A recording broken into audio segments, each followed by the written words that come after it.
Today on the BRS 160, we're gonna get rocking this tank. Hi guys, my name is Ryan. Welcome to another week of the BRS 160, where every week we do our best to help you guys, members of the reefing community, enjoy your tanks and find new ways to explore the hobby. We do that by following the setup and progression of this 160-gallon reef tank.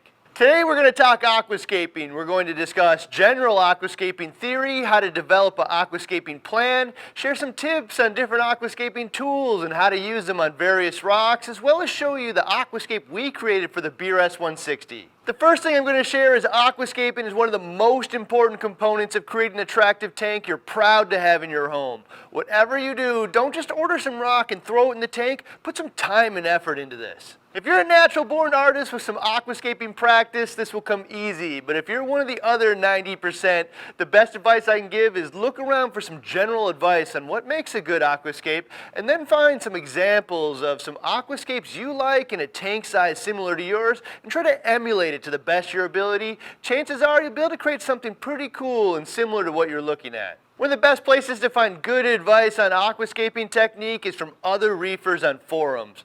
One of the better threads is tips and tricks on creating amazing aquascapes on Reef Central. This one really starts out by discussing this from a vantage point of a true artist with a focus on things like composition, balance, color, and depth. You can absolutely create a wall of amazing corals and have a really solid tank anyone would be proud to own, but I think the right aquascape can take that one step further and create something that's really visually interesting and draws the eye. I think one of the more important concepts is composition, which is mostly about following the rule of thirds, which divides up any visual into something that draws the eye away from the center of an image and forces a viewer to look around to enjoy the entire piece of art. This is a well-known concept in video and photography where it's pretty obvious that the subject looks much more visually interesting off to the side rather than the center, but the rule of thirds absolutely applies to any framed image or piece of art, including an aquarium.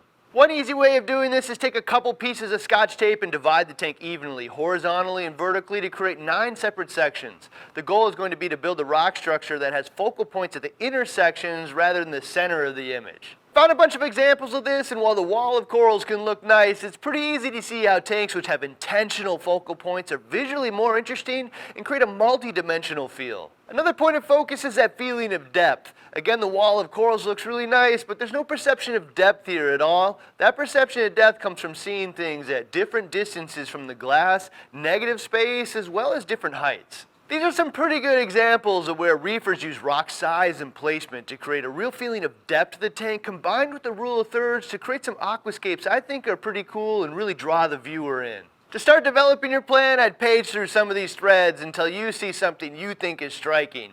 The thread I mentioned earlier is a good one for that, but another good one is Aquascaping, Show Us Your Skills, also found on Reef Central. There's over 50 pages of aquascaping here covering basically everything you can think of. Even better, many of them discuss specific tips on how they created it. One thing to keep in mind is that various types of rock also aquascape very differently as well. The structures you can create with Pucani are very different than with Fiji or Reef Saver.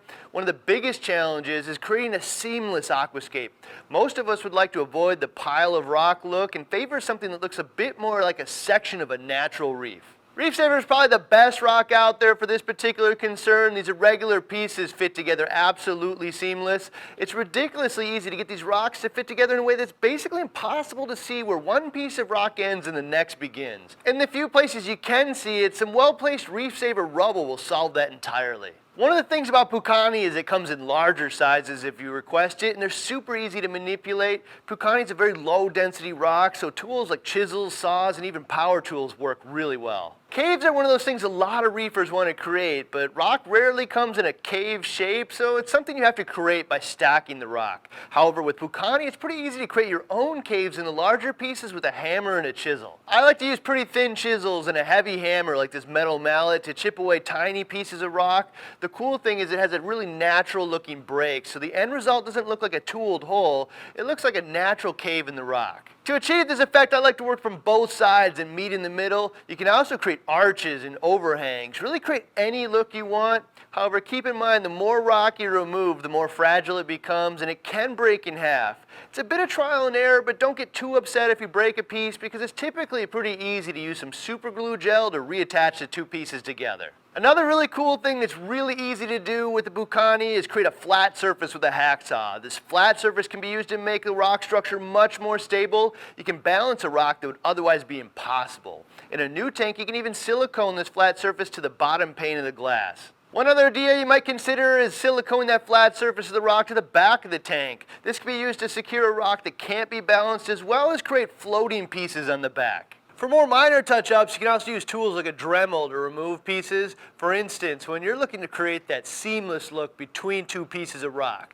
With a cutting bit like this one, you can cut through the Bucani pretty easily. There are a few different ways to securely attach rock in the tank so your Aquascape doesn't topple over. All of this and Aquascaping in general is easier in a dry tank, so keep that in mind. One of the least expensive and most popular is two-part epoxy. It's available from a bunch of different manufacturers in a wide variety of colors. Two-part epoxy is pretty easy to use. Just mash the two components together and place it around the connections you'd like to bond together. I have to say that I don't personally use this very often because the color doesn't really match the rock, and I find it to be somewhat of an eyesore. I personally prefer to use super glue gel. It's clear, has a good bond, and I typically can't see it in the tank unless I go looking for it. If you do use super glue gel, you're going to want to use it pretty liberally, and these large applications can take a day or two to dry properly. Since you need a lot of glue for most aquascaping applications, cost is pretty important. This Jurassic gel is probably the lowest cost option out there and comes in these 200-gram tubes. Right behind that is a BRS 20-gram tubes of extra thick gel. For those of you that find smaller tubes to be more convenient to use, I think they're a lot easier to get into smaller spaces, and I don't have to be as concerned about preserving half-full giant tubes. The BRS extra thick gel is also much thicker than the other options out there and holds its shape, which is ideal for aquascaping. Ecotech also makes a giant-sized bottle. Many people like the large squeeze bottle applicator. All of these options are a fraction of the cost versus buying a ton of tiny little tubes from the hardware store. Another option is drilling the rock and pinning it together with rods. This is a bit more difficult than epoxy or glue, but it's also more structurally sound, and it's possible to create structures that would otherwise be very hard to do with glue or epoxy. It's also possible to disassemble in most cases if you ever want to. All you really need is a quality drill and a masonry bit. Depending on the structure, you might need a fairly long bit. I think this is a two-person job in most cases, one to hold the rock in position and one to drill the hole at the correct angle. Once you have the hole drilled, just slide in your rod and secure the rock together. In some cases, it might require 2 pins to get the structural support and stability you're looking for. Some common pins for this are the 1/4-inch acrylic tube we sell. Acrylic tube is nice because it's clear, but it isn't as strong as some other options, so it's more for holding something in place rather than structural support. Threaded nylon rod is popular, and if you live in a winter state, these fiberglass orange marker rods are available at most big box hardware stores. Can be cut to length pretty easily with a hacksaw or Dremel, and really a solid option.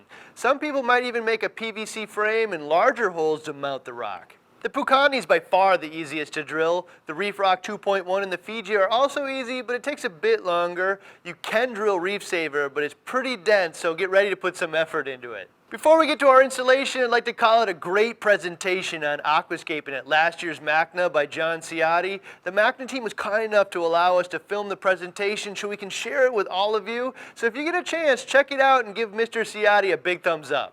So for our aquascape, we use the Reef Rock 2.1 from Walt Smith. While I've had experience with this type of rock, I've never used it in a tank personally before, so I have to say I was surprised on a few fronts. The pieces were really unique looking, full of really cool holes and easy to stack. In fact, I would say it's very close to Reef Saver in that regard. It was pretty easy to not only get a stable stack going, but it's also easy to stack them in a way that melds the pieces together, where it's not obvious where one piece ends and the next begins. We wanted to create a bit of an overhang on one side, so we used a fiberglass rod to pin these pieces in, then use a super glue on a few of the connection points to make it really stable. On the right side, we created a bit of a cave effect. The nice thing about these cave type structures is some of the cooler fish in our hobby can be kind of shy, so providing them with an area where they can hide but still be visible is really ideal for everyone. The pile only required a few touches of glue to be stable. In the end, I think the structure turned out pretty nice. Considering depth, composition, and placement really paid off. We filled the tank with water and threw some lighting on it so you can get a good idea of how sharp the rock looks in a live tank. Once we get a bunch of corals in here, it's going to look solid. I'm pretty happy with the rock selection itself. We're going to avoid a ton of pests with the dry rock. I'm pretty certain this purple smooth surface is going to be very algae resistant, and it's attractive, which makes it a win all around. You will notice that we had twice as much rock here as I really needed. We had around 220 pounds of rock, and I think we used just over half that in this 160-gallon tank, so a bit less than a pound a gallon is probably appropriate for an aquascape like this one. If you can, I really suggest ordering more than you need so you have some flexibility to create the structure that you really want. You can save the leftover for a future project or throw it in the sump. Next week, we're going to get sand into this tank and hopefully share some information you've never heard about sand before. So hit that subscribe button. If you're interested in learning more about any of the rocks that we talked about in today's video, hit this link and don't forget to give the team here at BRS a quick thumbs up if you want to see more videos like this one. See you next week with week 12 of the BRS 160 Sand.